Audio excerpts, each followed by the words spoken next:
বোনটাকে আমার 3 ভাই মিলে রেপ করছে। যখন ছোট ছিলাম তখন তো আর সবকিছু নাই, কিন্তু যখন বড় হয়েছি ছোটবেলার কথাগুলি আর কি তখন মানে বেশ মনে পড়ছে এবং কষ্টও দিচ্ছে। ছোটবেলা থেকে আমরা শুরু করি, আপনার যতটুকু মনে আছে কোনো সমস্যা নেই। আমার এখনো মনে আছে, আমার জ্ঞান হওয়ার পরে থেকে আমার আব্বার অবস্থা সবসময় সচ্ছলই দেখছি। সচ্ছল মানে কি? সচ্ছল মানে আমাদের টাকা পয়সার কখনো কোনো অভাব ছিল না, নিজেদের বাড়িও ছিল, এখনো আছে, মানে দারিদ্রতা দেখি নাই কখনো। ঢাকা শহরে বাড়ি? হ্যাঁ, আমাদের 4টা বাড়ি ছিল। ঢাকা শহরে 4টা বাড়ি ছিল, এখন একটা আছে। আমার আব্বার আবার ওই যে মানে বিক্রি করার একটা ছিল আর কি। এই বাড়িগুলো উনি কি পৈতৃক সম্পত্তি হিসেবে পেয়েছিলেন নাকি নিজে থেকে করেছিলেন? নিজে এগুলি করছেন।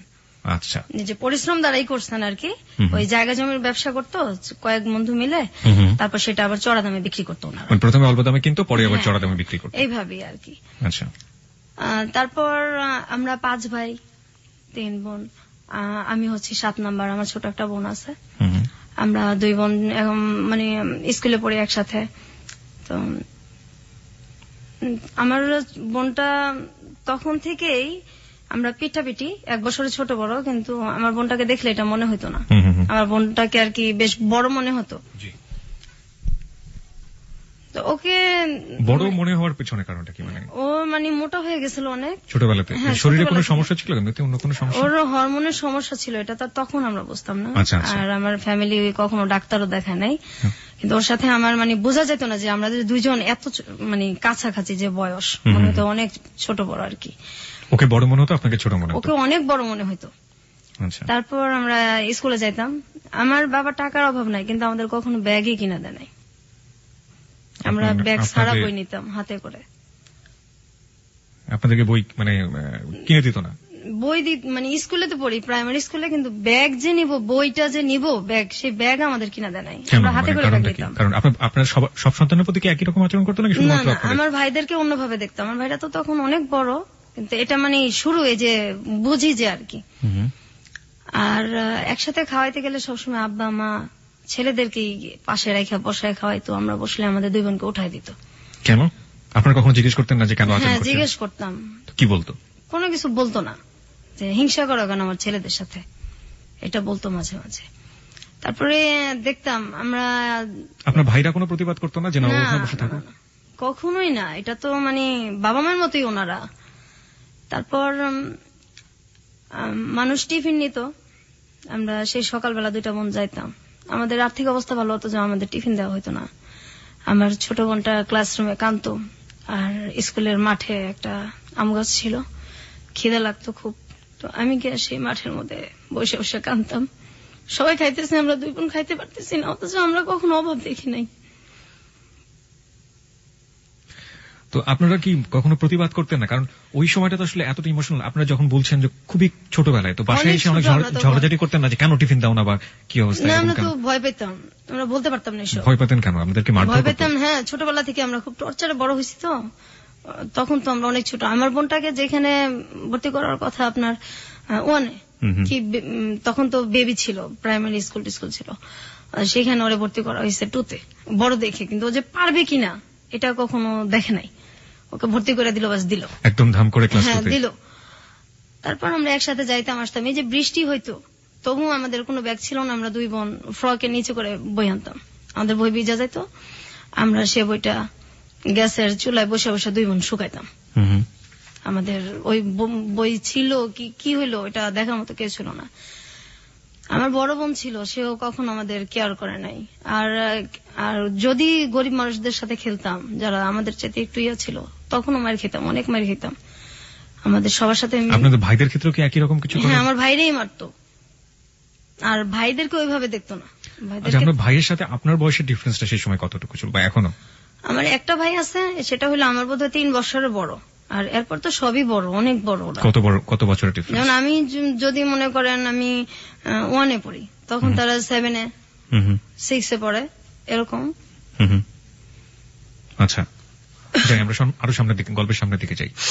তো যখন এই মারধরগুলো করতো, আপনারা বাবা কিংবা মাকে নিশ্চয়ই বলতেন? ওনাদের সামনেই মারতো, সামনে তো একসাথেই তো সামনেই মারতো, কখনো কিছু বলতো না। মারার জন্য কোনো কারণ? না, এই যে খেলতেছি গরিবদের সাথে মারতেছে, বা এই সারাক্ষণ তো মানে এটা করো ওইটা করো, আমাদের 2 সেকেন্ডের জন্য দুইটা বোনরা আমাদের মানে বসতে দিত না, সারাক্ষণ এটা করো। আর সুযোগ পেলেই আমার ঘাট টিপে দাও, পা টিপে দাও, হাত টিপে দাও, এগুলি চলতো। ভাই বলতো যে আমার ভাই ঘাট টিপে বলতো, দাও? হ্যাঁ। আচ্ছা, এটা কি স্পেসিফিকলি কোনো ভাই বলতো নাকি সবাই এরকম? বিশেষ করে ওই একজনই বলতো আর কি বেশি, তারপর সবাই ভাবেই ডাকতো আর কি। এটা একটা উসিলা ছিল, আর একজন সারাক্ষণই এটা করতো। তারপর আমি যখন ক্লাস 2তে পড়ি, আমি খেলতে যাইতাম, কিন্তু আমার বোনটা যাইতো না। ওর উপর দিয়ে তখন মানে কি গেছে, ও তো আমার চাইতে একটু ছোট। আমি 3তে উঠছি, 2তে না, 3তে উঠছি। তা আমার বোনটাকে আমি কখনো খেলতে নিতে পারতাম না। আমি কেন নিতে পারতেন না? আমি মানে ও যাইতো না, আর খুব কথা কম বলতো, অনেক কথা কম বলতো, এমনি চুপচাপ। কিন্তু হঠাৎ করে খুব চুপচাপ হয়ে গেছে। আমরা 2টা বোন একসাথে শুই, একসাথে বড় হয়েছি আমরা, কিন্তু ওই সময়টা আমার মনে পড়ে এখনো যে ওরে আমি বাইরে হঠাৎ করে নিতে পারতাম না। আপনার ভাই বোনকে একই সাথে খেলাধুলা করেছেন কখনো? না না, আমি আর আমার এই ছোট বোনটা একসাথেই থাকতাম, একসাথেই খেলতাম, আমরা দুজন তো পিঠাপিঠি। তারপর আমি খেলতে যাইতাম, আমার বোনটা দূরে থেকে দেখতো, কিন্তু ও যাইতো না, ওরে আমি নিতে পারতাম না, জিজ্ঞাসা করলে কিছু বলতো না। পরে এক সময় আমি বুঝতে পারি আমার বোনটাকে আমার 3 ভাই মিলে রেপ করছে। ওকে, আপনি এটা বুঝলেন, আপনি মানে কখন কিভাবে আপনি এটা বুঝলেন, এবং কত বছর বয়স তখন আপনার? আমি তখন ক্লাস 3তে পড়ি, 4এ পড়ি। তখন তো কোনো মেয়ের একটা রেপ সম্পর্কে আইডিয়া থাকা উচিত না, বা জানেই না ব্যাপারটা। আপনি তো পরবর্তীতে বড় হয়ে এটা জিনিসটাকে বড় মূল্যায়ন হয়ে তো করেছেন, জিনিসটা আমি জানতাম। কিন্তু আপনি তখন কি দেখলেন আসলে? আমার বোন চুপচাপ হয়ে গেছে, আর শুধু বলতো যে আমার ওই জায়গাটা ব্যথা করে, এটাও আমার শরীরের একটা, আচ্ছা ঠিক আছে, আমার এই জায়গাটা ব্যথা করে। তো আমি তো এই জিনিসটা বুঝতাম না, তো বড় হওয়ার পরে বুঝতে পারছি। তো আপনি তাকে জিজ্ঞেস করেছিলেন যে কে এই কাজটা করেছে? হ্যাঁ, ও এটা আমাকে বলছে। আপনি তখন কি করলেন এটা জানার পর? এটা জানার পর আমি আমার বড় বোনকে বলছি। বড় বোন কি বলল? বিশ্বাস করে নাই, কোনো পাত্তা দেয় নাই কেউ ফ্যামিলিতে। এবং পরবর্তীতে এগুলির শিকার আমিও হয়েছি। এভাবে আমার বোনটা যখন ওর 10 বছর, এর মধ্যে ও বেশ কয়েকবার রেপের শিকার হয়েছে আমার ভাইদের। এটা ও কি করতো এই ধরনের ঘটনা ঘটার পরে? আপনি আপনার পরিবারকে বলেননি, আপনি বড় বোনকে বলার পরে আপনি আপনার বাবা মাকে বলেননি? তখন তো আমিও ছোট, জিনিসগুলোতে আমি বড় হওয়ার পরে মানে বেশি বুঝতে পারছি, আমিও তো তখন ছোট। একবার আমি মানে আমার বাবা মাকে বলছি জিনিসটা, আমি নিজেও বুঝি না, যতটুকু বুঝছি আর কি।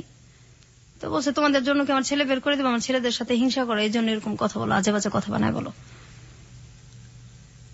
বিশ্বাস করতো না, আর কিন্তু তারা শুনতেই চেত না, আমাদেরকে তো পছন্দই করতো না। হয়তো কেন এমন করতে জানি না, আমার তো আপন বাবা মা, আর ভাই বোন তো সবাই আপন। ওই সময় আমাদের পাশে কেউই ছিল না, আমরা 2 বোন একসাথে বড় হয়েছি, অনেক কষ্ট করে বড় হয়েছি, পাশে কেউ ছিল না। তারপর আমার বোনটা এরকম হইতে হইতে কথা বন্ধ করে দিল আস্তে আস্তে, একদমই যখন কথা বন্ধ করে দিত তখন বন্ধই থাকতো কথা। কতদিন বন্ধ থাকতো? 2 মাস 3 মাস বন্ধ থাকতো কথা। অনেক মারলেও কথা বলতো না, কারোর সাথে কথা বলতো না, কারোর সাথে কথা বলতো না। আবার যখন বলতো তখন হয়তো কিছুদিন বলতো, এরপর আবার বন্ধ। তারপর ও হঠাৎ করে বিছনায় প্রস্রাব করতো, এটা ওর একদম আগে ছিল না, তারপর হঠাৎ করে এটা হয়েছে। ওর যে মানে ডাক্তার দেখানো দরকার সেটা কেউ দেখাইতেছে না। তারপর ও চিল্লাচিল্লি করতো, খুব কষ্টে চিল্লাইতো, এগুলি বলতো। সেটার ওকে সাপোর্ট দেওয়ার মতো তো কেউ ছিল না, আর আমিও ছোট। তারপর ওই যে ভিজা কাঁথা এগুলির ওইভাবে উল্টায় রাখতো, আবার ওইটার মধ্যে এসে শুইতো। এত শীত। আপনার মা কি করতেন? আমার মা কখনো আমাদের কেয়ার করে নাই। আমরা যদি কষ্ট পাই বলতাম, আমার মা একটাই কথা, আমার ছেলেদের সাথে হিংসা করো, তোমাদেরকে কি ভালোবাসি না, ভালোবাসা কি বড় করতেছি না, এরা কি ভালোবাসা আপনাদের 2 নজরে দেখতেছেন, আমাদেরকে এত কষ্ট দেন, আমরা কোথায় যাবো, আমাদের তো কেউ নাই, আপনি আমার ভাইদেরকে একভাবে দেখেন, আমাদের 2টা বোনকে একভাবে দেখেন। কিন্তু আমার বড় বোনকে ওনারা এইভাবে বড় করে নাই, আমার বড় বোনকে ওনারা অনেক ভালোবাসা বড় করছে। আমাদের 2 বোনের বেলায় এরকম হয়েছে। তারপর আমার বোনটা যখন ক্লাস 5-এ পড়ে,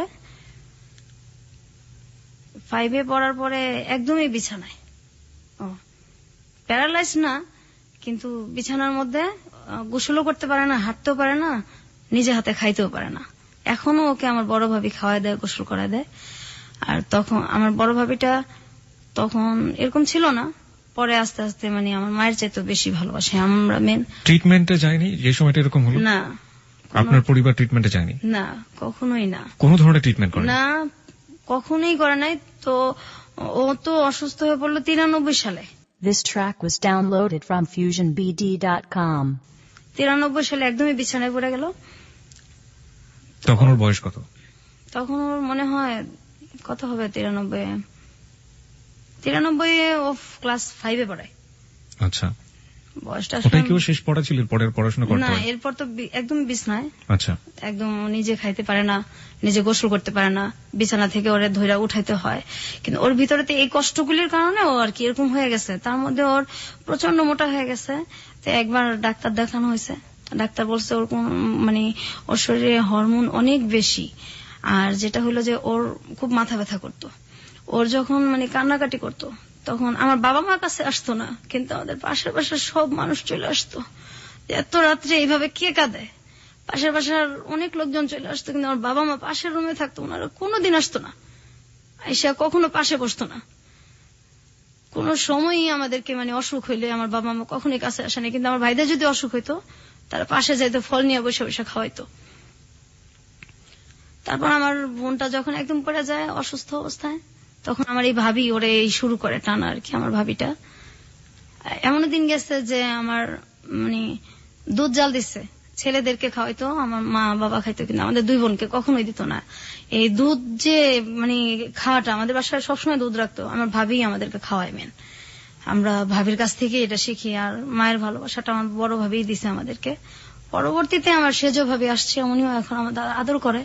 কিন্তু আমার বোনটা এখন অসুস্থ। আমার বাবা আমার বোনটার কখন এই চিকিৎসার কথা বলে খুব রাগারাগি করে। একবার কিভাবে যেন অনেক ঝগড়ার পর আমার বোনটাকে ডাক্তার দেখানো হয়েছে। তো ওই যে ডাক্তার উনি বলল যে হরমোন বেশি, এটা ট্রিটমেন্ট আমি করব। আর ওর সিটি স্ক্যান করা হয়েছে, ওর মাথায় কোনো সমস্যা নাই, ওর মেন হলো তোমার মানসিক ডাক্তার দেখাতে হবে।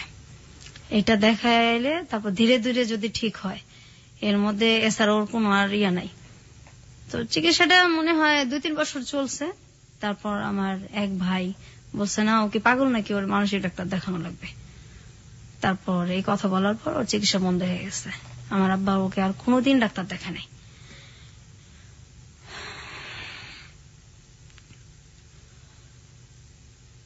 তারপর ও এখনো যদি মাথা ব্যথা করে, এখনো কথা বলে না, 2 মাস 3 মাস কথা বন্ধই থাকে। ওর বয়স কত এখন? এখন ওর বয়স তো আমার 2 বছরের ছোট, ওর 28-27 এরকম চলে।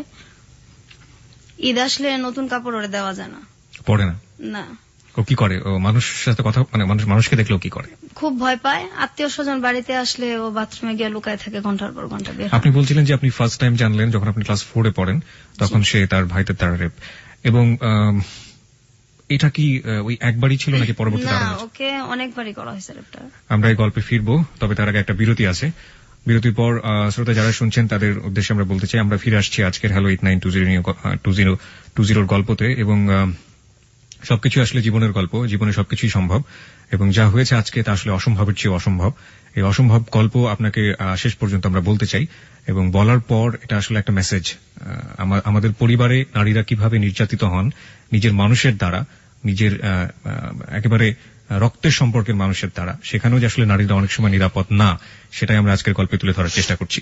আমরা ফিরবো বিরতির পর, আশা করছি আমাদের সঙ্গেই থাকবেন। আরেকবার নাম্বারটি মনে করে দিতে চাই, 91156689, 9115668668।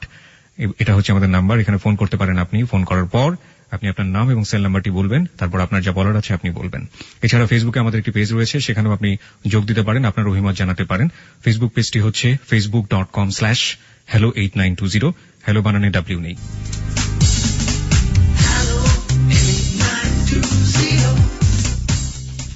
সংবাদের আগে আমরা ছোট করে আবারও ফিরেছি, এবং একটু পরেই সংবাদ রয়েছে। আমার মনে হয় যে আপনি বোধহয় একটু নার্ভাস ফিল করছেন বিথি। আসলে কি একটু নার্ভাস? শরীরটাও আপনার তেমন একটা ভালো না, আপনি বোধহয় একটু নার্ভাস ফিল করছেন।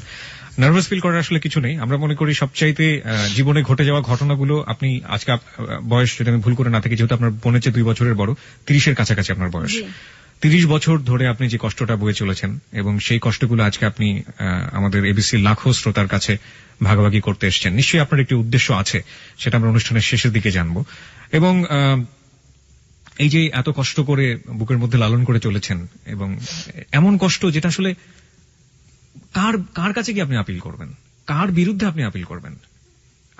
আপনার অনুভূতিগুলো কি ঠিক এরকম না যে ভাইয়েদের কাছ থেকে? আপনি আপনার বোনের কথা বলছিলেন, আপনার নিজের ক্ষেত্রেও কি এরকম ঘটেছে?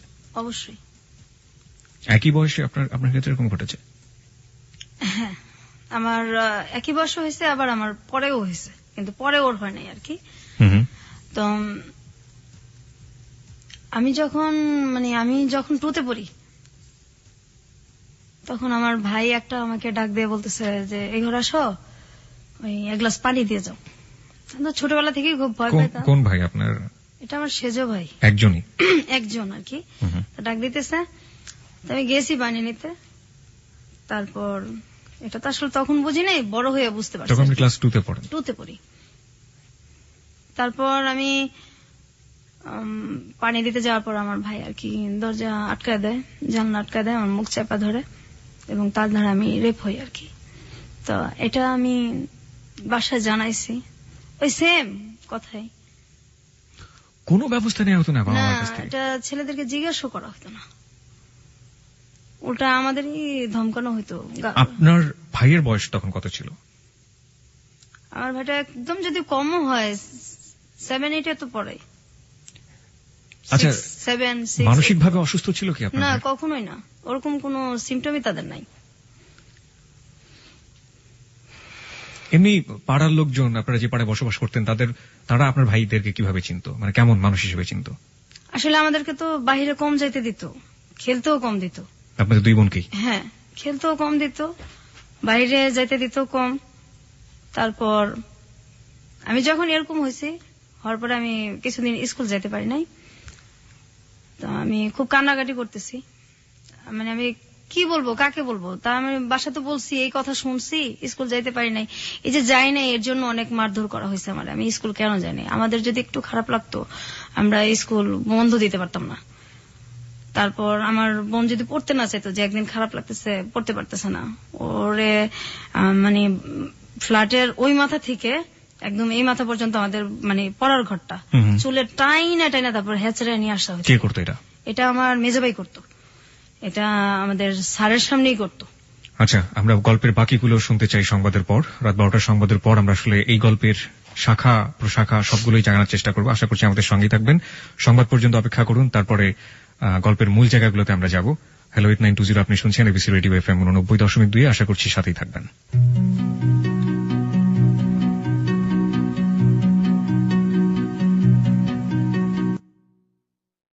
এই গানে বন্ধু শারমিনের সাথে লা ক্লাসিকে প্রতি সোমবার দুপুর 12টার খবরের পর শুধুই এবিসি রেডিওতে।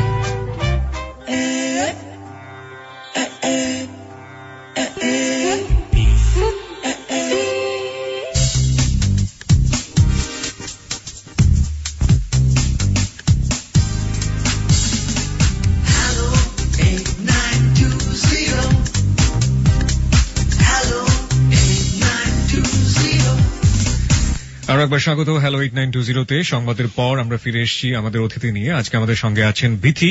তার ছদ্মনাম বলবো আমরা আসলে গল্পের প্রয়োজনে ব্যবহার করছি, তিনি তার নিজের নামটাকে গোপন করেছেন। এবং আমরা আরো একবার বলে নিতে চাই, আজকের এই গল্পটি একটি বাস্তব গল্প, জীবনে ঘটে যাওয়া গল্প। এবং আমরা মনে করি যে কোনো সমস্যাই সেটা সমস্যাই থেকে যায় যদি সেটা গোপন রাখা হয়। এবং আসলে আমি বিথিকে শেষের দিকে জানতে চাইবো যে আসলে 30 বছর ধরে যে দুঃখটা আপনি গোপন করে রেখেছেন, সেটা আপনি কেন আজকে আমাদের সাথে শেয়ার করতে আসলেন? এবং শেয়ার করলে যেটা সমাধান হয়ে যাবে ঠিক তা না, তারপরেও তিনি আমাদের কাছে এসেছেন, কারণ আমরা বিশ্বাস করি হ্যালো 8920 হচ্ছে মন খুলে কথা বলার প্ল্যাটফর্ম। জীবনের যে কোনো গল্প সেখানে বলা যেতে পারে। বিথি, আমরা সংবাদের বিরতিতে যাওয়ার আগে আপনার কাছ থেকে জানছিলাম যে কিভাবে আপনারা ফ্যামিলিতে অ্যাবিউজ হয়েছেন এবং আপনার ভাইরা যেটা করেছে, এবং আপনার বাবা মা সেখানে কোনো ধরনের কোনো ভূমিকাই নেয়নি। আপনি আপনার বোনের কথা বলছিলেন, আপনার বোন।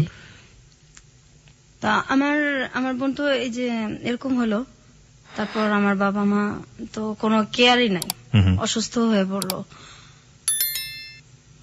কিছুদিন ওর চিকিৎসা চলার পর আমার ভাইটা যখন বললো, তখন তো চিকিৎসা বন্ধ হয়ে গেছে। বন্ধ হয়ে যাওয়ার পরে তো মানে আমিও এটা নিয়ে অনেক ঝগড়া করছি, আমার ভাবিরা করছে, এবং আমার যে বড় ভাইটার পরে যে মানে আমার যে সেজো ভাইটা, ওই ভাবিটার দেশের বাড়ি হচ্ছে চাঁদপুর, জি। ওনার 2টা বাচ্চা আছে। ওনার হাজবেন্ড আমাদের সাথে সেম কাজটাই করছে। আমার ওই ভাইটা তখন 9-এ পড়ে, ও তখন বড়। আর হাজবেন্ড মানে হচ্ছে আপনার ভাইয়ের বাইরেও? না না, আমার মানে বড় ভাইয়ের পরে যে ভাইটা বিয়ে করছে আর কি, একটা গ্যাপ মাঝখানে ভাই, জি। তারপরে যে ভাইটা বিয়ে করছে ওই ভাবিটা ভালো। ওই ভাবিটার হাজবেন্ড যে এরকম করছে সেই ভাবিটাও জানে। আচ্ছা আচ্ছা। উনি আমাদেরকে বেশ সাপোর্টও দিছে। উনি ওনার হাজবেন্ডকে কখনো জিজ্ঞেস করেছেন আপনার জানা মতে যে তুমি এই ধরনের কাজ কেন করেছো? না, এটা বলতে সাহস পায় না, খুব ভয় পায় ভাবি। ওনারা কি মারধর করেন বউদেরকে? না, ওরকম তো কখনো দেখি নাই। আর এমনি খুব ভালোবাসে, ভাবির সাথে কখনো খুব একটা লাগালাগি হয় না, বাচ্চাদের নিয়েই হয় আর কি। আচ্ছা। মাঝে মাঝে ওর নিজের বাচ্চার সাথে 2টা ছেলে যে আছে, ওই আমাদের সাথে যেরকম মানে টর্চারটা করতো, হাসি খুশি থাকাটা বোধহয় দেখতেই পারে না। কি ধরনের টর্চার করতো? গায়ে হাত তো তুলতো, এছাড়া কি ধরনের টর্চার করতো? তো আমার ধরেন আমি ওই যে স্কুলে যাব ছোটবেলা, আমি আমার বোনের ইয়েটা আগে শেষ করি। জি। আমার বোনটা তো অসুস্থ হয়ে গেল, তারপর চিকিৎসা বন্ধ, ওর মাথা ব্যথার জন্য আশেপাশের মানুষ চলে আসতো, বাবা মা তো কখনোই আসতোই না। আর আমার ভাইরা ওর চিকিৎসা বন্ধ, যে ও কি পাগল নাকি, ওর তুমি মানসিক ডাক্তার দেখাবা। আর মোটা হয়ে গেছে, ডাক্তার বলছে হরমোনের ট্রিটমেন্ট করলে এটা ঠিক হয়ে যাবে, না হয় এটা ওর অনেক সমস্যা হবে। আমার বাবা বলছে এগুলি কোনো কিছু নাই, মোটার জন্যই সমস্যা সব। এবং আমার ভাইরাও এটাই কথা। আর আমাদের সংসারটা তাই হয় যে আমার ভাইরা বলে আর কি, আমাদের কোনো ভ্যালু নাই। আমরা 2 বোন কোনো ব্যাপারে কোনো মন্তব্য দিতে পারি না, আর আমাদের যেভাবে চালাবে ওইভাবেই। আমার বাবা টাকা নাই, কিন্তু আমার 2 বোনের যে কাপড় চোপড় গায়ের এটা কখনো মানে দিত না, কাপড়েও আমাদের খুব কষ্ট দিত। আর আমাদের কোথাও যে চিড়াখানা বা বাচ্চাদের যে ঘোরার যে জায়গাগুলি, ঈদ আসতো বা এমনিতে আমাদের কোথাও কেউ নিয়ে যায় না কোনোদিন, আমার আব্বাও না। আমরা এগুলি ছোটবেলা দেখি নাই চোখে, কখনোই না, ঢাকা থেকে এগুলি আমরা কখনোই দেখি নাই। তারপর কাপড় চোপড় যদি কোথাও যাইতে হতো, আমার এখনো মনে আছে, আমরা একটা জায়গায় যাব, তো আমাদের কোনো কাপড় নেই, আমাদের পাশের বাসার একটা মেয়ের কাছে গিয়ে আমার জামা চায় নিয়ে আসতে হয়েছে। অথচ আমার আব্বার কিন্তু টাকা আছে, কিন্তু কাপড় চোপড় এত কষ্ট দিত যে মানুষের কাছে গিয়ে আমাদের টাকা চায়, কাপড় চায় নিয়ে আসতে হইতো। অসুখ হলে ডাক্তারও দেখাতো না। আমাদের ছোটবেলাও টাইফয়েড হয়েছে, পরে ডেঙ্গু জ্বরও হয়েছে, আমার ডাক্তার আমার আব্বা দেখেন, আমার গলার চেন বিক্রি করে আমার চিকিৎসা করা লাগছে। আমার ছোট বোনেরও সেম অবস্থায়, ওর মাঝে মাঝে পা ফুলে যায়, একদম পা ফুলে, গালটাল ফুলে যায়, খুব কান্নাকাটি করে। আমার আব্বার কোনো খারাপই লাগে না। আর আমার আব্বার কিন্তু একটু বাইরের মহিলাদের প্রতিও আছে, দুর্বলতা আছে, আসা যাওয়াও আছে। আমরা যখন খুব ছোট, আমার মা আর আব্বা দুজনেই কিন্তু মানে মরিদ হয়েছিল। আমাদের বাসায় গান হইতো, পীরের মরিদ গান বাজনা হইতো, আমরা ওটা পছন্দ করতাম না। তখন খুব আমার মা মানে কোনো কিছু নিয়ে যদি রিয়াক্ট করতাম, খুব গালাগালি করতো, আব্বাও সেম, আর ভাইরা তো আছেই। আমাদের বাসায় অনেক লোকজন আসা যাওয়া করতো, এটা আমরা কখনোই পছন্দ করতাম না।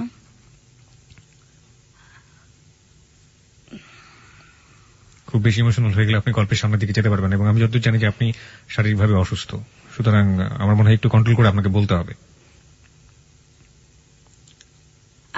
আমি আর আমার ছোট বোন, আমার বোনটা যখন 6-এ পড়ার বয়স, ওর তো 5-এ পড়া আর যাইতে পারলো না, একদম অফ। এর মাঝে তো আমি আগেই বলছি যে আমিও রেপ হয়েছি। তারপর আমি যখন, আমার বোনটা অসুস্থ শুয়ে আছে, আমার মাকে আর কি একটা ছেলে ধর্মের মা ডাকে, তো উনি আমাদের বাসায় আসে অনেক রাত্রে। আমাদের বাড়িটা ছিল অর্ধেক দোতলা অর্ধেক একতলা। আমি আর আমার বোনটা যে রুমে শুইতাম, তার পাশে আমার আব্বা আম্মার রুম ছিল, তারপরে ছিল বাথরুমটা। তো ওই লোকটা রাত্রে মানে আসে আমাদের বাসায়, আসার পরে আমার আব্বা আর মা আমার ভাইদের সাথে ওরা শুইতে না দিয়ে, আমাদের কিন্তু জায়গা আছে, ড্রয়িং রুমও আছে, আমাদের রুমে পাঠাই দিচ্ছে আমাদের সাথে শোয়ার জন্য। তো আমি ওইটা গিয়া বলছি যে আমাদের এত জায়গা আছে, উনি আমাদের সাথে কেন শুবে? তখন বলছে ওইখানে শুলে সমস্যা কি, তোমার ভাই না? ভাই বলে কিছু না, ভাই শব্দ তো ঘৃণা করি ছোটবেলা থেকেই, ভাই নামটাই ঘৃণা করি আমরা, ভাই আবার কি, ভাই বলে কিছু নাই। তারপর ওই লোকরা আমাদের সাথে শোবে। পরে আমরা কি করবো, আমরা 2 বোন সারা রাত একসাথে না ঘুমায় বসে আছি, আর ওই লোকটা আমাদের বিছানার মধ্যে শুয়ে আছে।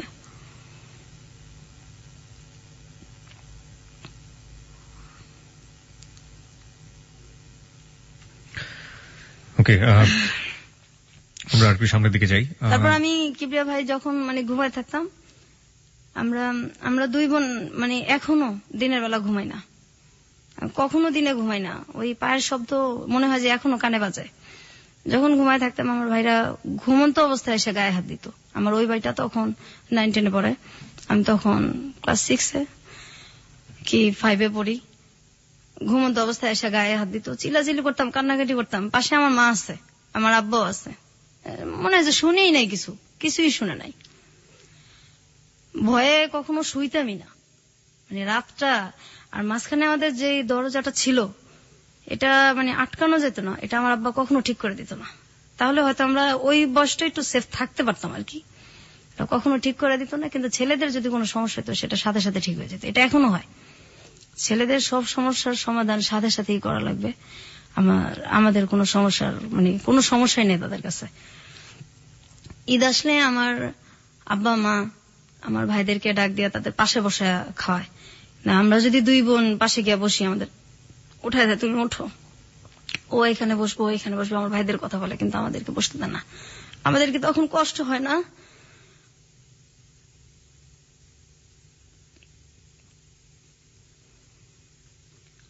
আমি সবসময় বলতাম যে আমরা কি মানে আপনাদের সন্তান না?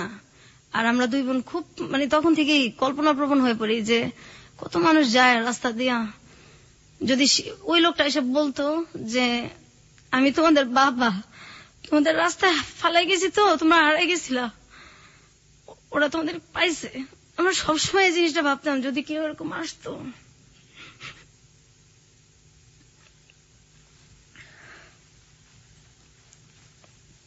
আমি যখন ক্লাস 5 পড়ি, আমি স্কুল থেকে আসলাম, আমার তখন রেজাল্ট বের হয়েছে। আমি বাসায় এসে দেখি আমার যে বড় ভাইটা, আমার বড় ভাইটার বয়স তখন সম্ভবত 30-35 কাছাকাছি। আমি তখন ক্লাস 5 পরীক্ষা দিয়ে আসলাম, ফাইনাল রেজাল্ট নিয়ে আসছি বাসায়। আমি এসে দেখি একটা আমার বড় ভাইয়ের মতো কি তার সাথে একটু বড় এরকম একটা লোকের সঙ্গে আমার বিয়ে ঠিকঠাক আমার বিয়ে দিয়ে দিবে। মানে আমি তো খুব কান্নাকাটি করতেছি, আমার ছোট বোন, আমি অনেক কান্নাকাটি করতেছি। আমার দুইটা মামাতো ভাই, ওরা বলতেছে এটা কেমন কথা, এত বয়স্ক লোকের সাথে আর ও পড়ে, কিসের অভাবটা কি যে ওরা বিয়ে দিয়ে দিবে। আমি আমার বাবার পায়ে ধরে কান্নাকাটি করছি, আমার বিয়ে দেন না, আমার পড়ান, আমি যখন বড় হব আমি আমার পড়ার খরচগুলি আপনার আমি দিয়ে দিব, তোমার আমার বিয়ে দেন, আমি পড়তে চাই।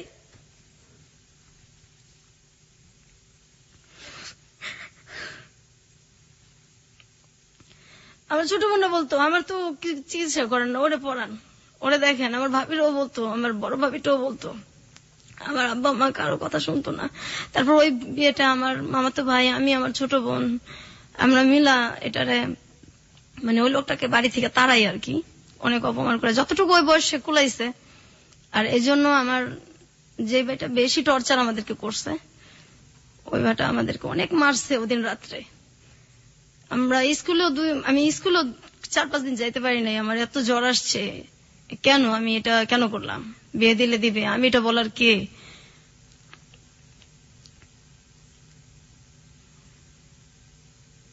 তারপর আমার ছোট বোনটার জন্য খুব খারাপ লাগতো, ওর কাপড় চোপড় তো কখনো পড়তে চাইতো না, আর তখন থেকে আত্মহত্যার খুব চেষ্টা করতো।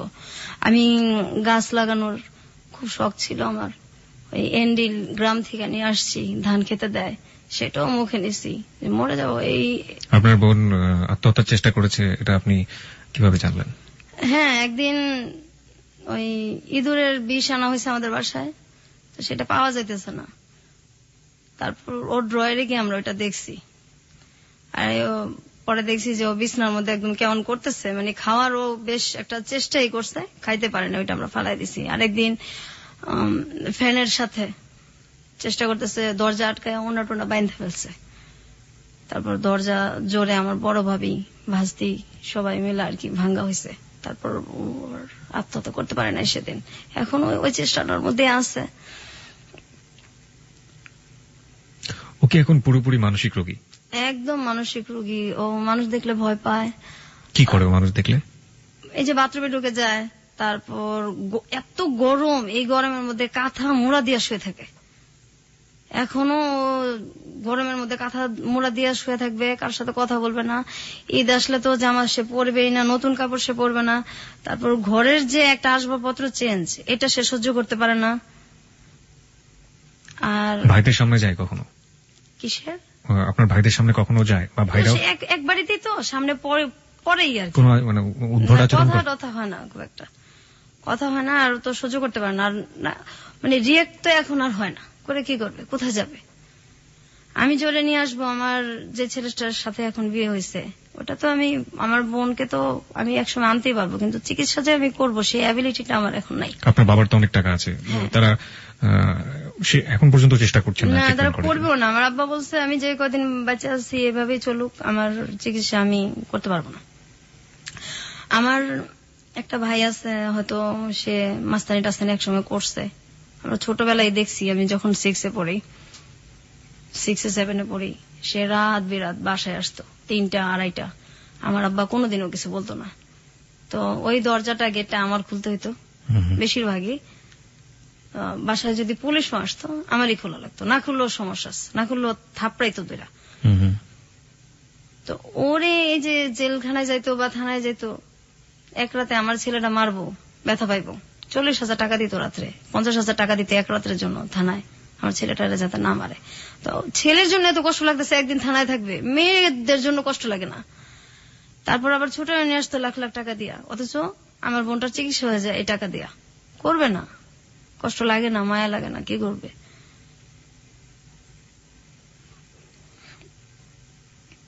আমার মাও এরকমই ছিল, মা বাবা দুইজনই ছেলেদের প্রতি দুর্বল। আপনি সর্বশেষ এই দুর্ঘটনার শিকার হয়েছেন কত বছর বয়সে? তখন ক্লাস 8-এ পড়ি।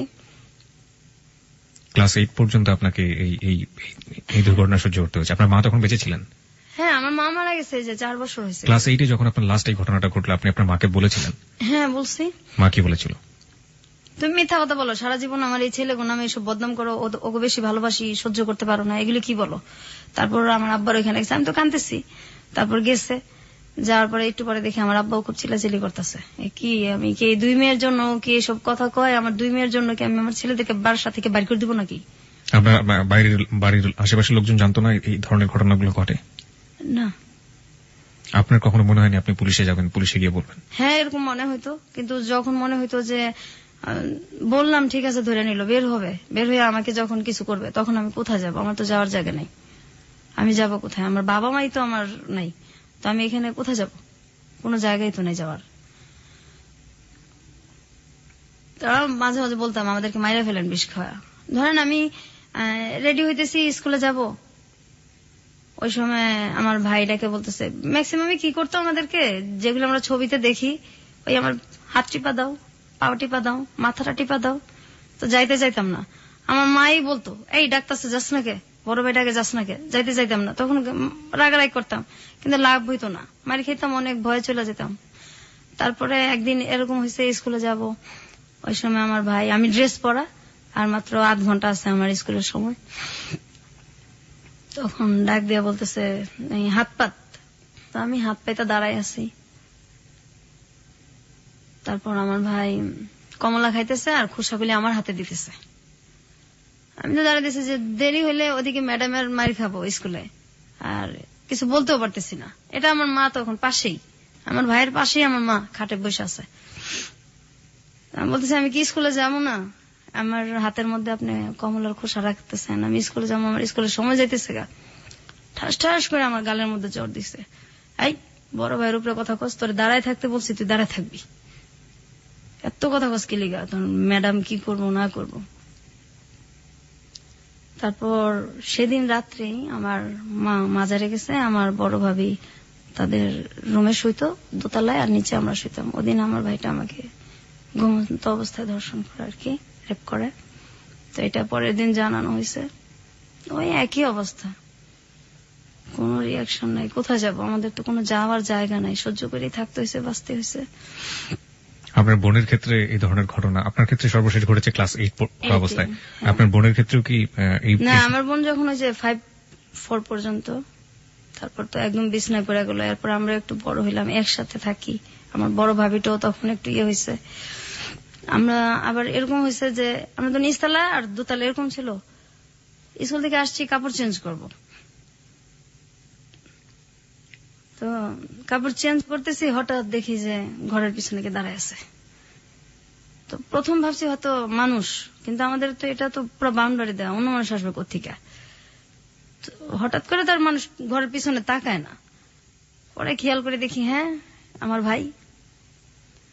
এরকম অবস্থা তো কাপড় চেঞ্জ করাটাও সমস্যা হয়ে গেছে। আইসা স্কুল থেকে সব জানলা আটকায়, দরজা আটকায়, তারপর কাপড় চেঞ্জ করতে হইতো, অথবা বাথরুমে গিয়ে চেঞ্জ করে হইতো। আর ভয়ে তো দিনে কখনোই শুইতাম না, দিনে শুইলেও সমস্যা আছে। এই ধরেন বৃষ্টি হইতেছে অনেক একদিন, তখন আমি ক্লাস 7-এ পড়ি। তো বৃষ্টিতে ভিজে আসছি, আইসা খুব ক্লান্ত, ভয়ে কখনো শুই না। ওদিন কিভাবে জানি একটু ঘুমায় গেছি। হঠাৎ করে ঘুমের মধ্যে দেখি যে আমার ভাই সবসময় ঘুমের মধ্যে গায়ে হাত দিত আমাদের। তো হঠাৎ করে আমার ভাই গায়ে হাত দিছে। আমি তো ঘুমের মধ্যে চিল্লাইতেছি, সহ্য কত করব, কোথায় যাব, চিল্লাচিল্লি করতেছি। আমার মা দৌড়াইয়া রান্না করতে আসছে। কি হয়েছে বললাম, দেখেন এইভাবে বাচ্চা যায়, এগুলি কি আমাদের মাইরা ফেলেন, না হয় আমাদেরকে কিছু একটা করেন, এভাবে কিভাবে থাকবো। আমার আম্মা যে তরকারি নাড়ানাড়ি করে খুঁড়, ওইটা নিয়ে আসছে আমাকে মারার জন্য। আমার ভাইটিকে তো কিচ্ছু বলেই নাই, উল্টা আমাকে আসছে মারতে।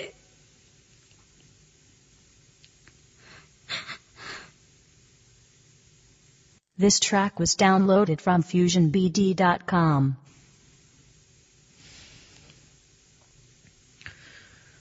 আচ্ছা, আপনার পড়াশোনা কতদূর পর্যন্ত হয়েছে? আমি ইন্টার্ন পরীক্ষা দিচ্ছি, এক সাবজেক্ট খারাপ করছি, পরে আর দেওয়া হয় নাই। আমি এ পর্যন্ত তো গেল, তারপর 9-এ উঠলাম। 9-এ ওঠার পরে আমার ওই সময় থেকেই আমার আব্বা পড়ার খুব কষ্ট দিত। বই দিত না, বই দিলে খাতা দিত না।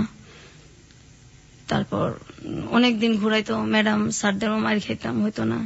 আর স্যার আমি যখন ক্লাস 6-এ উঠছি তখন পর্যন্ত আমার স্যার, এরপর আর আমাদের স্যার রাখে নাই। যখন আমি 8-এ 9-এ উঠলে তো আর নিজে থেকে পড়া যায় না, অঙ্ক ইংলিশ এগুলি তো লাগেই। তো পড়া না পারলে মারি খেতাম, বাসায়ও মারি খেতাম, আর পড়া না পারলে স্যারদের কাছেও মারি খেতাম। তো যে আমার ক্লাসের যেসব মেয়েদের সাথে সম্পর্ক ছিল, ওদের ভাই ছিল। তো ভাই শব্দটাকেই ঘৃণা করি। যাদের ভাই ছিল ওদের বাসায় আমি কখনো যাইতাম না। আর যাদের দেখতাম ওর বাবা মা বেশি আদর করে, ওখানেও যাইতাম না, কখনোই যাইতাম না। ভাল লাগতো না যাইতে, সহ্য হইতো না। তারপর আমার তো স্যার নাই, আমি সবসময় মারি খেতাম। আমি ক্লাস 9-এ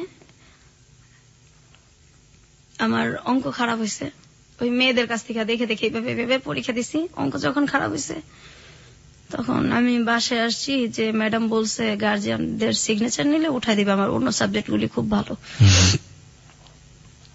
তা আমাকে উঠাবে না। গার্জিয়ান সিগনেচার না করলে ম্যাডামও তো উঠাই দিবে না দরখাস্ত। ম্যাডাম বলছে তুমি দরখাস্ত দাও, উঠাই দেবো। তো 5-6 দিন হয়ে গেছে। তারপর ম্যাডাম আমাকে বলতেছে যে সবাই হয়ে গেছে, ভর্তি হয়ে যেতেছে, তো তোমার তো সব মার্ক ভালো, শুধু এটার জন্য তুমি আনলো না তোমার গার্জিয়ানের সিগনেচার দিয়া দরখাস্তটা। পরে বলছি ম্যাডাম আমাকে তো আমার বাসা থেকে বলা হয়েছে যে আমাকে ওঠাবে না, আমাকে এই ক্লাসে রাখবে। তখন ম্যাডাম বলছে কেন, তোমার সবগুলি ভালো, আমি যেখানে ক্লাস টিচার হয়ে বলতেছি সেখানে তোমার গার্জিয়ান কি, তো দাও আমি সিগনেচার হয়ে তোমার গার্জিয়ান হয়ে আমি তোমাকে উঠাই দেবো। তারপর ম্যাডাম, আমি তো আর বুঝতে পারি না, আমি খুব খুশি হয় আর কি ম্যাডামের সিগনেচার দিয়া তারপর আমাকে উঠাই দেওয়া হয়। তো আমি পরের দিন এসে আমার আব্বাকে বলি আর কি যে আমার নতুন বইটি লাগবে, আমার উঠাই দিছে ম্যাডাম। এই কথাটা শোনার পর আমার যে বেটা বেশি টর্চার করছে আমাদের, ও আইসা ঠাস ঠাস করে আমার গালের মধ্যে চড় দিছে। এত পণ্ডিত কেন, আমি উঠাবো না। ম্যাডাম তোরে বলবো কেন, আর ম্যাডাম বললে তুই উঠাবে কেন, তুই কস নাই আমার কথা? হ্যাঁ বলছি তো, আমি উঠবো না কেন, আমার তো সবগুলিতে রেজাল্ট ভালো।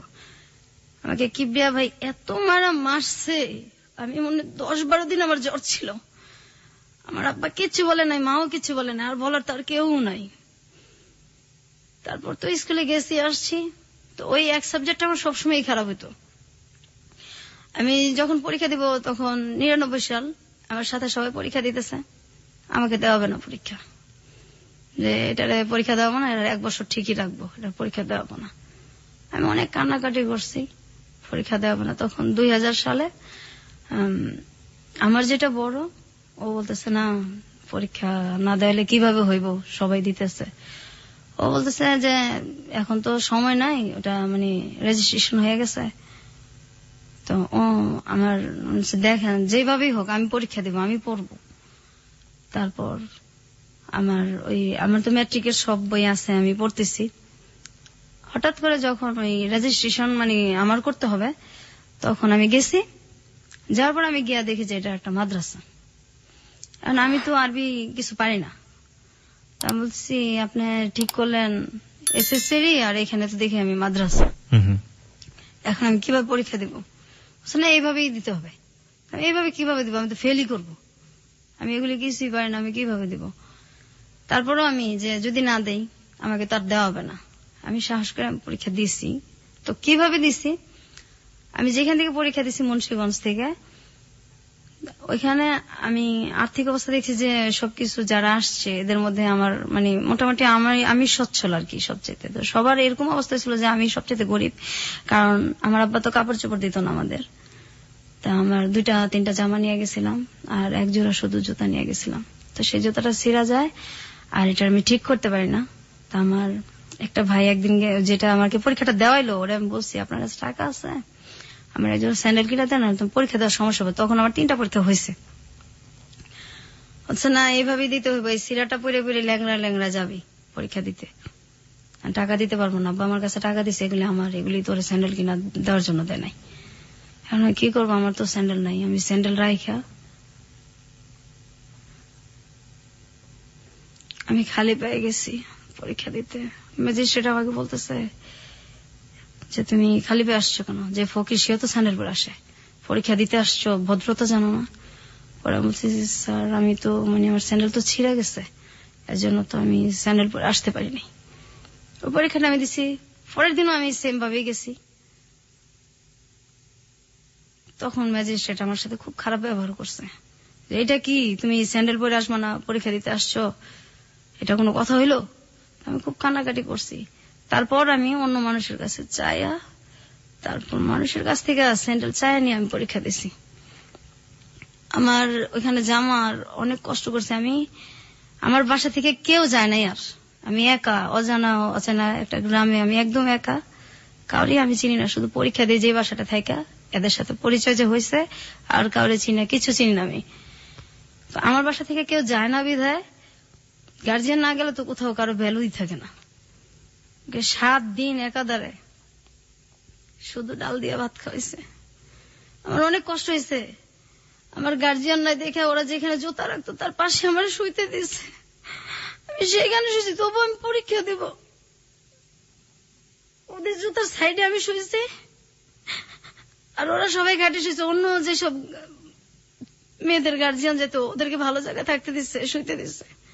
আমার গার্জিয়ান জানে আমার ভ্যালু নাই, আমার ওইখানে কেউ আমার দেখতে যায় নাই, কখনোই যায় নাই।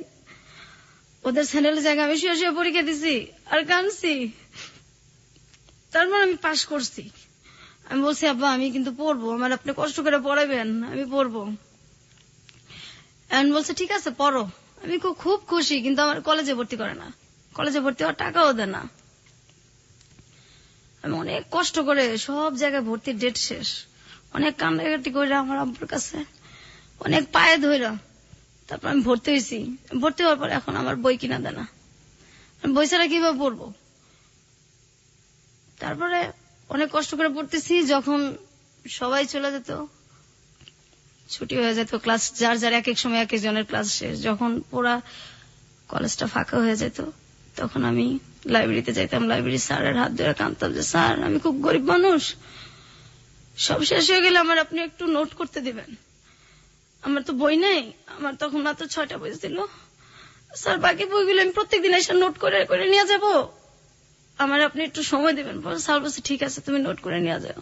সবাই চলে যেত, তারপর আমি সন্ধ্যার সময় বাসায় আসতাম, এই নোট করে করে আমি পরীক্ষা দিছি। আমি একটা সাবজেক্ট খারাপ করছি, আমি অনেক কান্নাকাটি করছি, পরে আমার আর পরীক্ষাই দেওয়া নেই আমার আব্বা।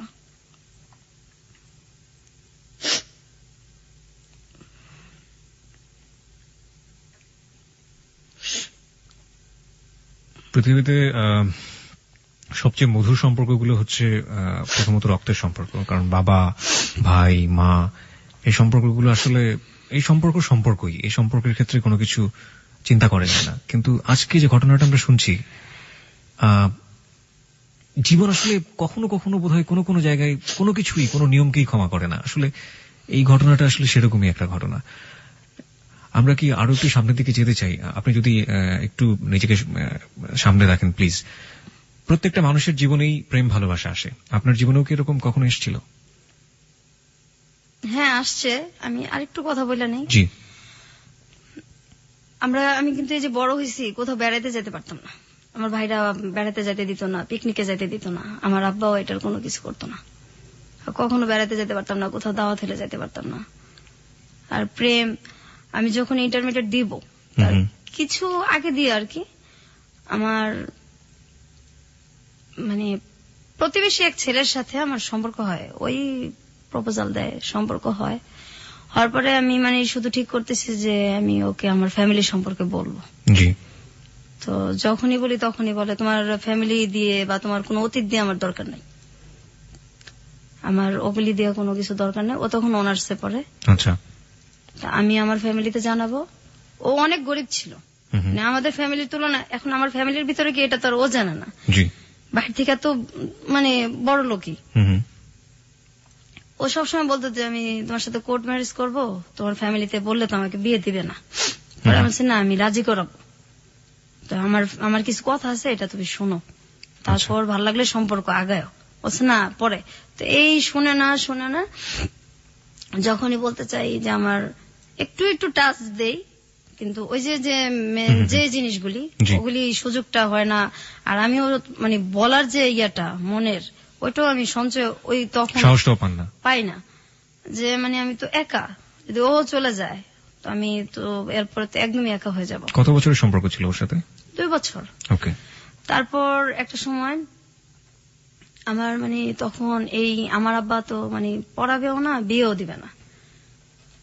তারপর ওরে আমি ওই সময়টায় ওর সাথে যখন আমার সম্পর্কটা প্রায় 2 বছর কাছাকাছি, ওরও অনার্স শেষ হয়ে আসছে, শেষই পরীক্ষা দিছে অনার্স, তখন ওকে আমি বলছি যে তোর সাথে কিছু কথা আছে, আজকে আমার কথা শুনতেই হবে। তা বলছে ঠিক আছে শুনবো। ওই সময় আমার একটা ভাই যে কোনো কারণবশত আর কি একটু জেলখানায় যায় আর কি। ওই ভাইটার আমরা কখনো দেখতে পাই না, ওই তো সেম ভাই, আমার ওই ভাইরাই। ওইটা নিয়ে আমার কোনো মাথা ব্যথাও নাই, কিন্তু এটাও ও জানে আর কি, আমাদের একই এলাকায় যেহেতু ও জানে। জানার পরে তো আমি বলছি যে এই জিনিসটা নিয়েও কথা বলবো আর আমার ফ্যামিলি সম্পর্কে কথা বলবো। আর ও ঠিক করছে, ওর বাবা মাকে পাঠাবে আমাদের বাসায়। ফ্যামিলি সম্পর্কে কথা বলবেন আপনি যে ভায়োলেন্সের শিকার হয়েছেন আপনার ভাইদের দ্বারা লম্বা একটা সময়, এটা আপনি বলতে চাচ্ছিলেন? এটা আমি বলতে চাইতেছি, কিন্তু আপনি সুযোগ পাচ্ছিলেন না। আমি সুযোগ পাইতেছি না, আর ও শুনতে চাইতেছে না। আর দেখা তো আমি 4 মাস 5 মাস পরপর করতাম। আচ্ছা। এত তাড়াতাড়ি দেখা করতাম না। তারপর ওকে আমি একদিন, আর আমি দেখাও করতাম ওর সাথে, যে জায়গায় আমি বলতাম ওই জায়গায়। ওর ইচ্ছা মতো আমি দেখা করতাম না, কারণ আমি তো ছেলেদের বিশ্বাসই করি না। আর ওর সাথে সম্পর্কটা আমার সহজে হয় না, অনেকদিনই লাগছে। তারপর ওকে আমি বলছি যে তুমি যে আমার কথা শোনো না, এখন আমি আমার একটা কথা বলবো, তারপর তুমি দেখো কি করবা। আর ওই সময় কিন্তু এই যে আমার অনেক বিয়ের প্রপোজাল আসতো, আমি শুধু ওর জন্য সব বাদ দিছি। অনেক ভালো ভালো ছেলের প্রপোজাল আসতো, ওর জন্য সব বাদ দিছি। আমার ভাবিকে দিয়ে আমি আমি বললেই রাখছি আমার ভাবিকে যে আমি এরকম একটা ছেলের পছন্দ করি। আমার ভাবিকে দেখাইছি, আমার ছোট বোনকে দেখাইছি, আমার 2 ভাবিকেই দেখাইছি।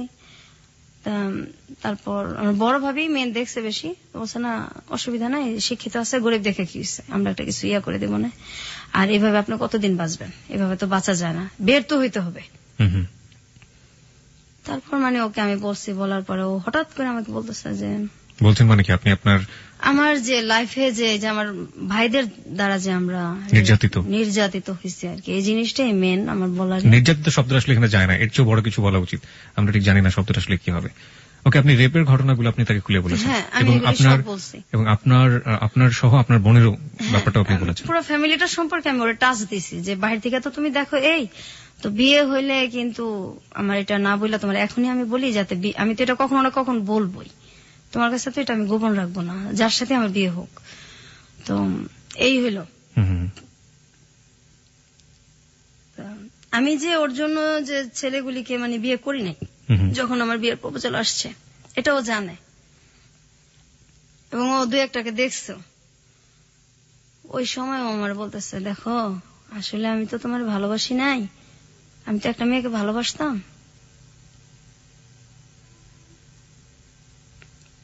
ওই মেয়েটাকে ভুলার জন্য আমি তোমার সাথে সম্পর্ক করছি। এই ঘটনাগুলো জানার পর, জানার সাথে সাথে আমার এই কথাটা বলছে। আমার তো পায়ের নিচের মাটি তখন নাই। তারপর আমি অনেকটা অ্যাবনর্মালের মতো হয়ে গেছিলাম। 20 দিন 15 দিন পরপর মাথা আঁচড়াতাম, একদম একা হয়ে গেছি। কোথাও কেউ নিত না, বা মনটা ফ্রেশ করার জন্য কেউ নিত না। তারপর হঠাৎ করে আমার এখন যার সাথে বিয়ে হয়েছে আর কি, এর অনেক বছর পরেই, প্রায় 5-6 বছর পরে, 7-8 বছর পরে, আমি মানে এই যে আমি কষ্টটা করলাম, আমার আব্বা আমাকে আর পড়ায়ও না। আমি তো তখন ইন্টার এক সাবজেক্ট খারাপ করে আর দেওয়া হইল না, আর ওর সাথে এটা হইল। তারে প্রায় 1 বছরের মতো আমি একদম চুপচাপ। আমার মানে আমি কি করব, কোথায় যাব, মানে কষ্ট আর সহ্যই করতে পারতেছিলাম না। আবার ছেলেটা এরকম করছে আমার সাথে। ও কি পরে বিয়ে করে ফেলে সঙ্গে সঙ্গে? না, আর অনেক পরে করে। আর পরে যোগাযোগ করেনি আপনার সাথে? না, কখনোই না। এবং আপনার ভাইরা যে এই আপনি যখন খুলে বললেন যে আপনার ভাইরা আপনাকে এই ধরনের আচরণ করেছে আপনার সঙ্গে, ওর এই ব্যাপার নিয়ে আর কোনো কথাই বলেনি? কোনো কথাই বলে না। ও বলছে আমি আসলে একটা মেয়েকে ভালোবাসতাম, ওকে ভুলার জন্য আমি তোমার সাথে সম্পর্ক করছি। এর পরের ঘটনাগুলো আমরা জানবো শ্রোতা যারা শুনছেন। এবং আজকে বিথির বর আমাদের সাথে উপস্থিত আছেন। বিথির বরের কাছেও আমাদের কিছু প্রশ্ন আছে, আমরা সেই প্রশ্নগুলোর উত্তর তার কাছ থেকে খোঁজার চেষ্টা করবো। তবে তার আগে সংবাদের বিরতি আছে, সংবাদের পরপরই ফিরে আসছি। খুব ছোট্ট একটা বিরতি। আর একবার মনে করিয়ে দিচ্ছি, আপনি শুনছেন হ্যালো 8920 এবিসি রেডিও FM 90.2 এ। কিবরিয়া আপনার সঙ্গে আছে, আশা করছি সাথেই থাকবেন।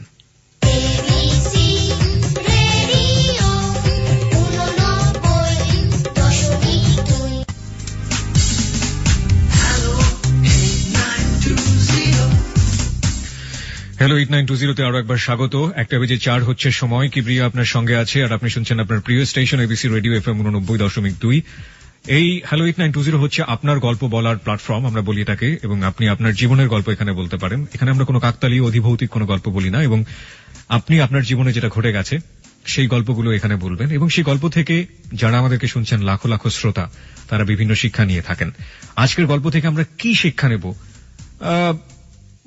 প্রত্যেকটা মানুষেরই আসলে এখানে ব্যক্তিগত, একদমই আপেক্ষিক একটা ব্যাপার যে আসলে কি শিক্ষা নেব। তো আমি একটা শিক্ষা ব্যক্তিগতভাবে নিয়েছি এবং নিব, সেটা অনুষ্ঠানের শেষের দিকে বলবো। আর একইভাবে বিথি আজকে আমাদের সাথে আছেন। ছদ্মনাম বলছি, তার আসল নামটা বলা সম্ভব হচ্ছে না আমাদের পক্ষে, এবং আসল জায়গাটাও বলা সম্ভব হচ্ছে না। সে কি শিক্ষা নিয়েছে তার ছেলে মেয়েদের ক্ষেত্রে, সেটাও আমরা জিজ্ঞেস করব। আর এই ফাঁকে আপনাকে আরো একবার একটু মনে করিয়ে দিতে চাই, আমাদের অনুষ্ঠানে আপনি অংশগ্রহণ করতে পারেন। 24 ঘন্টা একটি নাম্বার খোলা রয়েছে আপনার জন্য, 91156668। আবারও বলছি, 91156668। এই নম্বরে ফোন করে আপনি আপনার নাম এবং আপনি আপনার সেল নাম্বারটি ধীরে স্পষ্ট করে দিয়ে আপনি যা বলতে চান বলবেন। যে কোনো ধরনের প্রতিক্রিয়া হতে পারে, যে কোনো ধরনের কথা হতে পারে, কিংবা আপনি যদি এখানে অতিথি হয়ে আসতে চান, কি গল্প বলতে চান আপনার জীবনে, সেটা বলতে পারেন এবং আপনার সাথে আমরা যোগাযোগ করবো। হতে পারে আগামী সপ্তাহে আপনি এখানে আমাদের অতিথি হয়ে আসবেন। এছাড়া ফেসবুকে আমাদের অতিথিদের সাথে যোগাযোগ করতে, অতিথিদের যে কোনো ধরনের সাহায্য করতে, অতিথি প্রোগ্রাম সম্পর্কে অনুভূতি জানাতে, যে কোনো মন্তব্য করতে, আপনি ফেসবুকে একটি পেজ রয়েছে হ্যালো 8920, সেটাতে আপনি যোগ দিতে পারেন। আপনাকে যেভাবে খোঁজ করতে হবে, RJ Kibria, RJ space KEBRIA, not KIB, ঠিক আছে? RJ স্পেস KEBRIA, ওখানে আপনি জয়েন করতে পারেন এবং আপনার যা প্রতিক্রিয়া আছে আপনি সেটা জানাতে পারেন। এখন পর্যন্ত আমরা যেসব প্রতিক্রিয়া পেয়েছি, মানে হঠাৎ করে যদি বলা হয় যে পৃথিবীটা ধ্বংস হয়ে গিয়েছে, এবং তারপরও মানুষ অবাক হবে না, এত বেশি অবাক হচ্ছে। এবং আমিও ঠিক এতটাই অবাক হয়েছিলাম যখন আমি বিথিকে ফোন করেছিলাম, বলেছিলাম যে আপনি আসলে কি বলতে চেয়েছিলেন, আপনি একটু বলেন। আমি স্পিচলেস, যেটাকে বলে, আসলে বাকরুদ্ধ হয়ে গিয়েছিলাম। আমরা ঘটনার এখনো শেষের দিকে না, আমরা একটু সামনের দিকে এগোতে চাই। বিথি, সেই ছেলেটা তো আপনার জীবন থেকে চলে গেল, তার 4-5 বছর পরে আপনি বিয়ে করলেন। যাকে বিয়ে করলেন সে আমাদের সাথে রয়েছে এই মুহূর্তে, আপনার বর। এটাও কি আপনার লাভ ম্যারেজ ছিল? না। এই বিয়েটা হলো কিভাবে? বিয়েটা হলো যে আমাদের মানে ও হচ্ছে আমার দুঃসম্পর্কের আর কি এক আত্মীয়র ছেলে, এক দুঃসম্পর্কের এক খালার ছেলে আর কি। তো আমরা যখন ওদের সাথে আমাদের কোনো সম্পর্কই নাই, আচ্ছা আমরা যখন খুব ছোট 5-এ 6-এ পড়ি তখন সম্ভবত ওদের বাড়িতে আর কি সম্ভবত না একবার গেছি আমি আর আমার মানে বড় ভাইয়ের মেয়ে। তখন আমার বড় ভাই তো খুব ছোটবেলা বিয়ে করে ফেলছিল, ওটা বলা হয় নাই। তো ওর মেয়েটা আর আমাদের কিন্তু মানে বয়সের বেশি পার্থক্য না। আচ্ছা তারপর যাই হোক ওই ভাস্তিটা আর আমার ভাস্তিটা তখন খুব ছোট, মানে ওর কোলেই নেই এরকম আর কি। ওরা নিয়ে গেছি, যাওয়ার পর তো ওই সময় ও সম্ভবত 9-এ পড়ে, 9-এ কি 8-এ পড়ে। ওই সময় গেছি, যার পর এই আর কখনো যাওয়া আসা দেখা সাক্ষাৎ হয়নি? না, ওরাও কখনো আসে নাই, আমরাও কখনো যাই নাই। তো ও নাকি ওই সময় দেখে আমাকে ভাল লাগছে, ওই 9-এ পড়া অবস্থায় আর কি, ওইটা সে মনে রাখছে আর কি। তো এর মধ্যে হয় কি, আমি মানে আমাদের গ্রামে যাই একদিন বেড়াতে, যাওয়ার পর আমার যে মানে চাচাতো মামা, ওটা সম্পর্কে ওরও মামা হয়। তো ওই মামা আমাকে আর কি বলতেছে যে তোমাকে ও আর কি আত্মীয়র ওই মানে ওর পরিচয়টা দিছে। আমি তো চিনি না, কারণ আমি ছোটবেলা একবার গেছি। জি তো আমাকে খুঁজে কেন, কি জানি এমনি জিজ্ঞাসা করলো। আমার মাথায় তো আর কিছু আসে নাই, কারণ আমি তো তারে চিনিই না, ছোটবেলা একবার দেখছি, ওটা তার মনেই নাই। তারপর হঠাৎ করে একদিন আর কি উনি ফোন দেয় আমারে যে আপনার নাম কি? হ্যাঁ আমার নাম এই। ওর আমার নাম বলার পরে আমি চিনতে পারি যে আপনার সাথে আমার কিছু কথা আছে। যে বলেন। না আমি তো কথা আসলে ফোনে বলবো না, আপনার সাথে আমি দেখা করবো। আমি দেখতে এত খারাপ, আপনি আমার সম্পর্কে ভাই হন তো এমনি থাক না, কারণ আমি তো আপন ভাই দিয়ে ঘৃণা করি, আর কিসের খালাতো ভাই কিসের কি ভাই শব্দই আমার কাছে নাই, তো আপনি আমার সাথে কেন দেখা করবেন? সে একটু কাজ আছে আমার মানে আমি দেখা করবো না আর কি। তারপর অনেক দিন আমাকে মানে অনেক দিন ফোন করছে, প্রায় 2 মাসে ফোন করার পরে, খুব রিকোয়েস্ট করার পরে তারপর আমি ঠিক আছে আমি দেখা করবো আপনার সাথে। তারপর আমি দেখা করছি, করার পর উনি বলছে যে আমি আসলে আপনাকে তো সেই ছোটবেলা দেখছি, তো আমি তখন থেকে ঠিক করে রাখছি আমি বিয়ে করলে আপনাকে করবো। বলছে না আমাদের ভাই বিয়ে করা যাবে না, আমি বিয়েটা করবো না, কারণ বিয়ের শব্দটাও ঘৃণা করি। ছোটবেলা ওই যে আমার একবার বিয়ের ইয়েটা হয়েছে, তারপর থেকে বিয়ের শব্দটাও ঘৃণা করি, আর আমি এগুলির মধ্যে নাই, আর বিয়েটা করবো না। আর আমার আব্বা তো মানে বিয়ের টাকা খরচ হবে, বিয়ের মধ্যেও নাই, আর আমার তো তখন মানে বিয়ের ইয়া না, আমার তখনও আমি কাঁদতেছি যে আমি পড়বো, পড়াশোনা করবো। হ্যাঁ আমার যে পড়া গ্যাপ গেছে, আমার যে একটু বয়সটা বাড়ছে, ওইটা আমার কিচ্ছু যায় আসে না, লজ্জাও লাগে না। আমি মেন হলে আমি পড়বো, তখন আমি পড়ার জন্য কাঁদতেছি যে কেউ যদি আমার সাহায্য করে তখন আমি পড়বো। তেমন যে আপনি যদি পড়তে চান তা ঠিক আছে আমি পড়াবো, কিন্তু আমি আপনাকে বিয়ে করবো। ঠিক আছে আপনি বিয়ে করবেন, আমি তো বিয়েটা করবো না, এরকম কথাটা তো বলে চলে আসি, আর কথা হয় না। তো উনি আমার অনেকদিন ফোন দেয়, ফোন দিতে থাকে। এক পর্যায়ে আমি আমার ফোনটা মানে সিমটা আমি চেঞ্জ করে ফেলি। আমার ওই মামা তো আমার মানে আমার গ্রামে আমার ওই মামা আমার ফোন নাম্বার গুলি তো সবসময় নিত, ওনার সাথে আমার সবসময় কথা হতো। ওনার আমি বলছি যে আপনি ওনাকে কিন্তু কখনো আমার নাম্বারটা দিবেন না। জি তখন আমার ওই মামা ওরে কি করে, আমার মামার আবার ও খুব ইয়ে করে বলে বোঝায়, তারপর ফোন নাম্বারটা দেয়। দেওয়ার পরে ও বলতেছে, খুব কান্নাকাটি করছে, আপনি ফোন চেঞ্জ মানে সিমটা চেঞ্জ করলেন, আমার তো আপনার সাথে কথা ছিল, আপনি এরকম করেন না। পরে আমি দেখেন আমি বিয়ে করবো না। অনেক রিকোয়েস্টের পরে তখন আমি বলছি যে আমি এরকম একটা মেয়ে, আমি আপনার বিয়ের যোগ্য না। তো বলছে আমি আপনার যোগ্য না, কারণ আমাদের দিক থেকে আর্থিক অবস্থায় ওরা মোটামুটি একটু কম আর কি, আর আমি যে ধরনের ছেলে পছন্দ করি আপনি সেটার মধ্যেও পড়েন না, আমি বিয়ে করবো না। আমি বিয়ে যদি করি আমার যেমন পছন্দ এমন করবো না, আমি করবো না। আবার এদিক দিয়ে মানে খুব চিন্তা করতেছি যে যদি সে আমার সত্যি পছন্দই করে, বিয়ে করতেই চায়, তাহলে আমার এটা শোনার পরে যদি সে ভাল লাগে তাহলে আমি চিন্তা করে দেখবো। আচ্ছা, কারণ আমিও এইভাবে আর বাঁচতে পারতেছিলাম না, আমার আর এইভাবে বাঁচা সম্ভব না। আমি এর মাঝে একবার এন্ডিল 2 বার মুখে নিয়ে আমি ফালাই দিছি, একবার ছোটবেলা আবার বড় হইয়া আত্মহত্যা করতে গিয়েছিলেন। তারপর আমি মাঝখানে আমি কিন্তু নেশাও করতাম, এটাও আমার বলা হয় নাই। আচ্ছা, কি নিতেন আপনি? আমি ফেন্সিডিল খাইতাম, আমার এক বান্ধবীর সাথে প্যাথেডিনও নিতাম। প্যাথেডিন পেতেন কোথায়? আমার ওই বান্ধবী নিয়ে আসতো। এগুলো নিতেন কেন? ভাল লাগতো না, বাসায় ভাল লাগতো না থাকতে। আচ্ছা, ও বলতো যে এগুলি নিলে এগুলি খাইলে কষ্ট ভোলা যায়, তো ওর সাথে এটা আমার বলা হয় না, কথা প্রসঙ্গে আমি বলতেও চাই না এই জিনিসটা এখন। ঠিক আছে, পরিষ্কার হোক, সবকিছু পরিষ্কার হোক। হ্যাঁ, তারপর আমি যে এই যে বান্ধবীদের সাথে যখন ঘুরতে যেতাম, আমি তো চাইতাম না আমার বাসায় আসতাম, আমার ইচ্ছা করতাম আমি রাস্তায় পড়ে থাকি।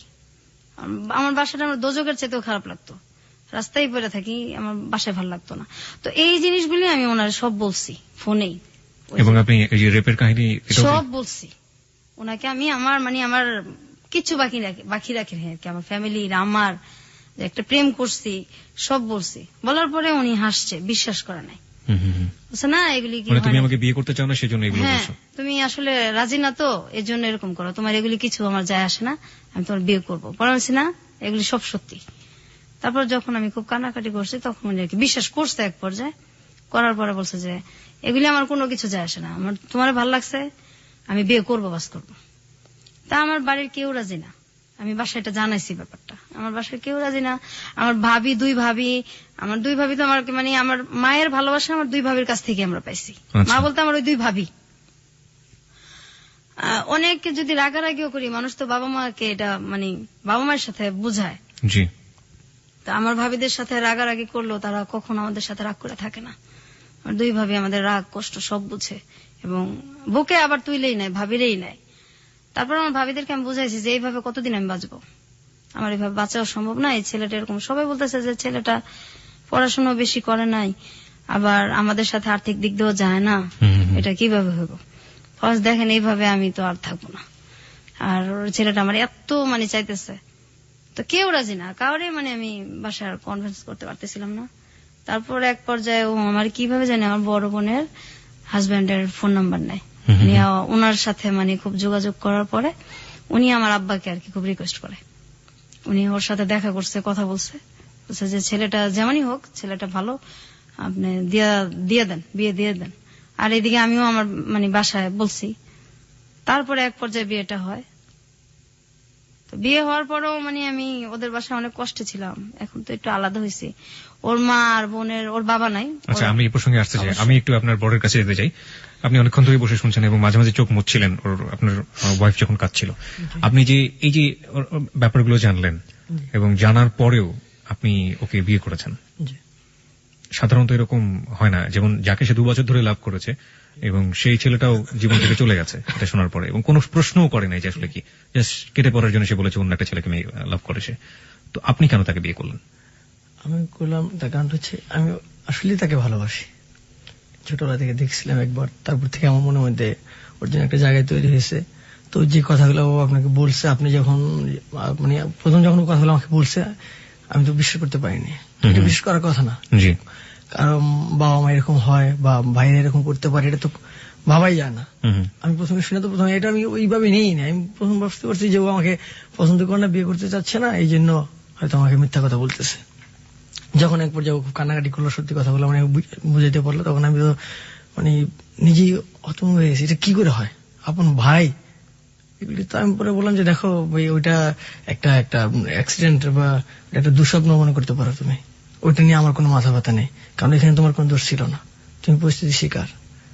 ওইটা আমার কিছু যে আসে না, আমি তোমাকে ভালোবাসি, যে কোনো কিছু বিনিময়ে তোমাকে চাই। ওই ভাইদের মুখোমুখি যখন আপনি হন, আপনার ফিলিংসটা কি হয়? সে তো আপনাকে বলে বোঝাতে পারবো না। যদি আল্লাহ তাআলা আমাকে ক্ষমতা দিত, এই বিচার মনে আমি নিজে হাতেই করতাম। আচ্ছা বিধি, আপনার কাছে একটু আসি। আপনি এখন আপনার সেই বাপের বাড়িতেই আছেন এবং আপনি নিচতলায় থাকেন সম্ভবত, রাইট? হ্যাঁ, এটা আমি যে কয়েক মাস আগে আসছি। আমি তো অসুস্থ। কেন আসছেন? আসছি, আমি খুব অসুস্থ থাকি। আমার মানে ওই যে আমার শরীরের যে থাইরয়েড, এটা সম্পূর্ণ শুকিয়ে গেছে।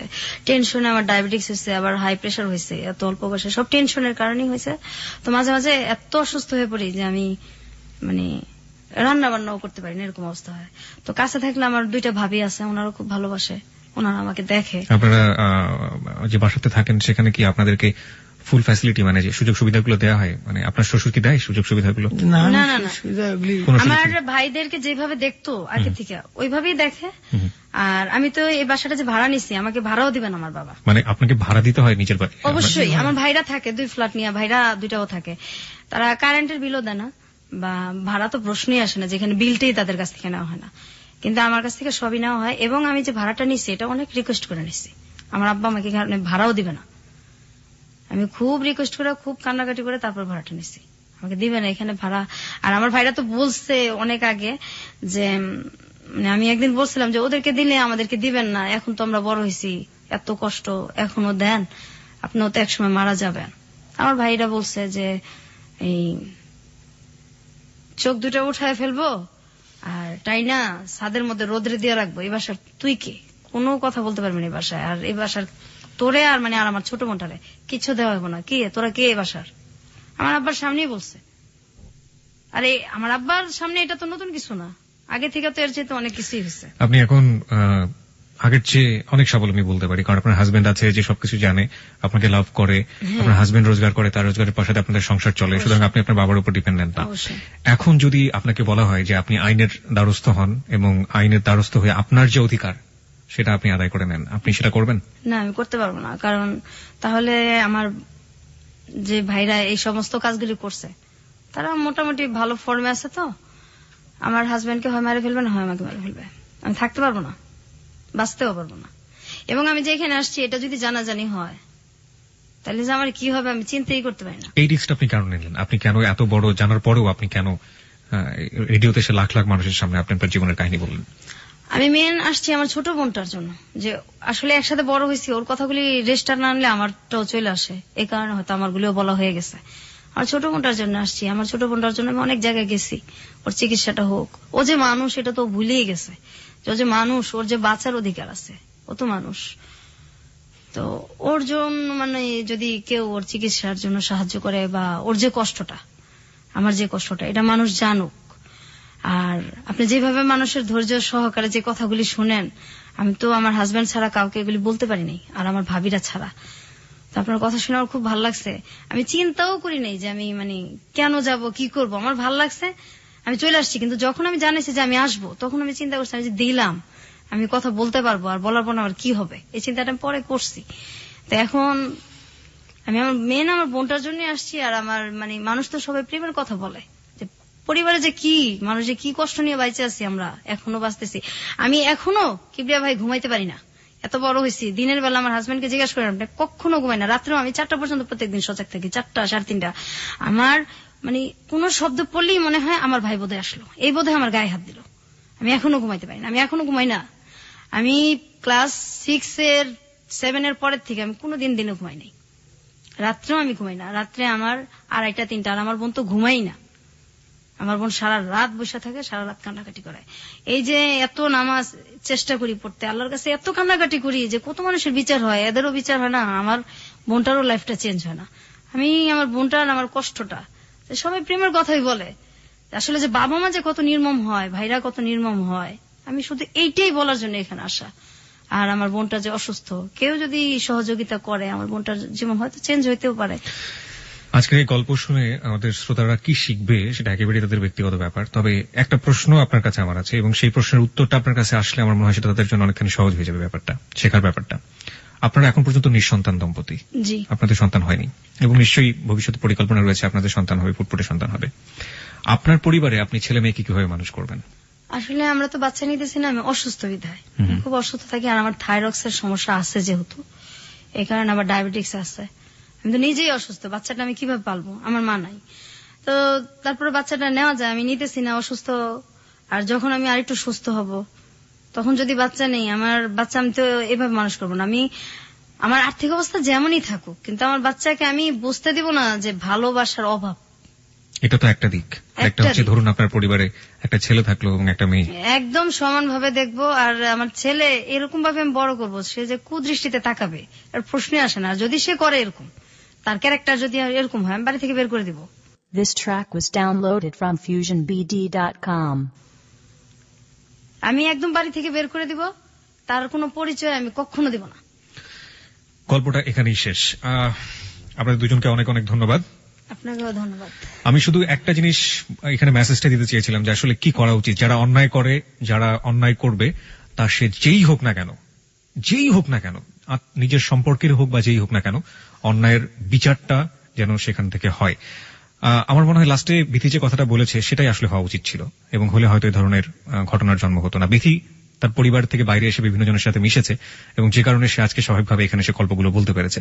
কিন্তু বিথির যে বোনটি এসে আমাদের এখানে গল্প বলতে পারেনি, সে হচ্ছে রিয়েল ভিক্টিমাইজ, আমরা যেটাকে বলি, যে এত বড় সাইকোলজিক্যাল পেশেন্ট হয়ে গিয়েছে, এবং